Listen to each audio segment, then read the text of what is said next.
गाथा के सभी श्रोताओं को मेरा प्यार भरा नमस्कार। आप सुन रहे हैं गौतम बुद्ध के जीवन की अनमोल कहानियाँ। आज की कहानी का शीर्षक है बुद्ध का ज्ञान।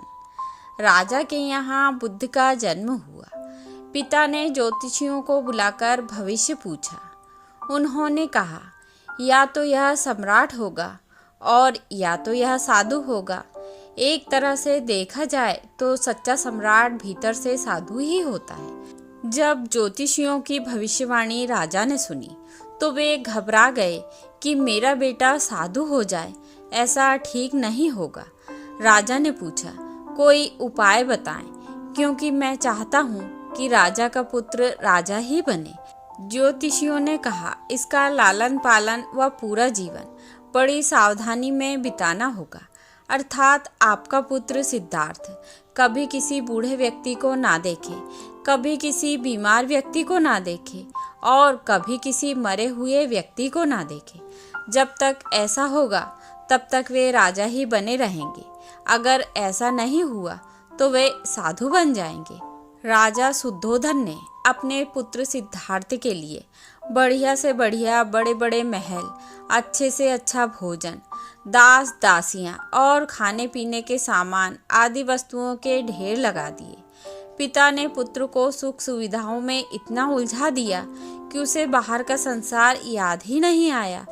शुद्धोधन ने समझ लिया कि अब इतने सुखों के आगे साधु बनने का प्रश्न ही उपस्थित नहीं होता। वे निश्चिंत हो गए। राजा शुद्धोधन ने बिल्कुल पक्की व्यवस्था कर रखी थी कि उनका पुत्र सिद्धार्थ जीवन में कभी भी वृद्ध, बीमार और मृतक व्यक्ति को ना देख सके, क्योंकि वे अपने पुत्र को खोना नहीं चाहते थे। सिद्धार्थ का जीवन ऐश्वर्य और सुख सुविधाओं में बीत रहा था। उनके जवान होने पर एक सुंदर कन्या यशोधरा से उनका विवाह हो गया। विवाह हो जाने पर शुद्धोधन की आधी चिंता मिट गई। अब तो शादी हो गई, अब कहाँ जाएगा? अब तो मेरा पुत्र बंधन में बंध गया है, अब उसके कहीं जाने का सवाल ही नहीं उठता। 1 वर्ष बाद बेटे का भी जन्म हो गया। उसका नाम राहुल रखा गया। अब राजा शुद्धोधन को बिल्कुल पक्का विश्वास हो गया कि अब यह कहीं नहीं जा सकता। एक दिन सिद्धार्थ ने कहा कि पिताजी, आज तक मैंने कभी अपनी राजधानी नहीं देखी। आपकी आज्ञा हो तो आज मैं देख आऊं। राजा ने कहा, हाँ, अवश्य जाओ, अपना शहर देख कर आओ। एक सारथी को भी साथ में भेजा गया कि जाओ, राजकुमार को राजधानी घुमा फिरा कर लाओ। फिर भी राजा ने चाक चौबंद इंतजाम कर रखा था, कहीं चूक न हो जाए। सिद्धार्थ के लिए राजधानी के प्रमुख मार्ग खूब सजाए गए थे, पर घूमते घूमते सिद्धार्थ ने थोड़ा उल्टा मार्ग ले लिया। वे उस मार्ग से गुजरने लगे जहाँ पर तैयारी नहीं थी। आज उनको बहुत आश्चर्य हुआ जब पहली बार उन्होंने एक बूढ़े आदमी को देखा। कमर झुकी हुई, पूरी चमड़ी में झुर्रियाँ पड़ी थी। वह परेशानी और दुख से बेहाल था। उसकी चाल बहुत धीमी थी। बूढ़े की झुकी हुई कमर को देखकर सिद्धार्थ को एक झटका लगा और सारथी से उन्होंने पूछा, क्या एक दिन मैं भी बूढ़ा हो जाऊंगा?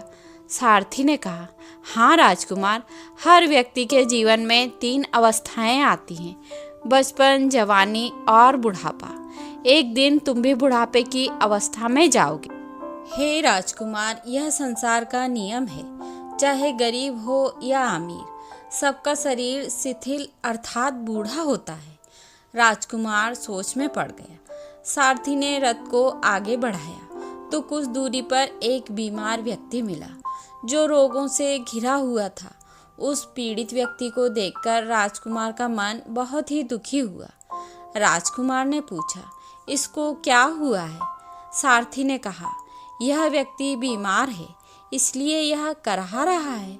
इस संसार में दुख और सुख दोनों हैं। यह अपने अपने भाग्य की बात है।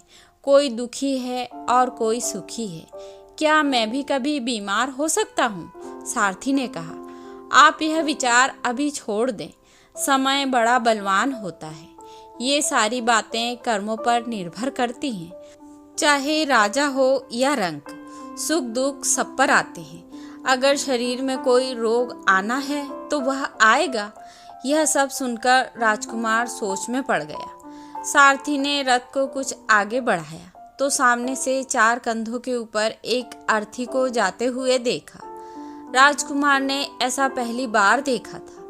उसने सारथी से पूछा, यह क्या है? यह आदमी मर गया है? यह मुर्दा है। जो व्यक्ति मर जाता है उसको बांधकर शमशान भूमि में ले जाते हैं, फिर वहां पर उसे जला दिया जाता है। राजकुमार ने कहा, क्या सबको मरना पड़ता है? हाँ, सबको मरना पड़ता है। यह मृत्यु लोक है। जो जन्म लेता है उसे कभी न कभी अवश्य ही मरना पड़ता है। तो इसका मतलब यह हुआ कि ठीक इसी तरह से एक दिन मुझे भी मरना होगा।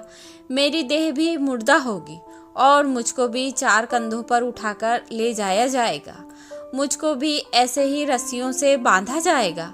मेरे भी आगे पीछे घर के सदस्य रोएंगे, तड़पेंगे और जिस संसार को मैंने इकट्ठा किया है वह सारा का सारा मुझसे छूट जाएगा। इसका मतलब यह हुआ कि क्या एक दिन मैं भी मर जाऊंगा?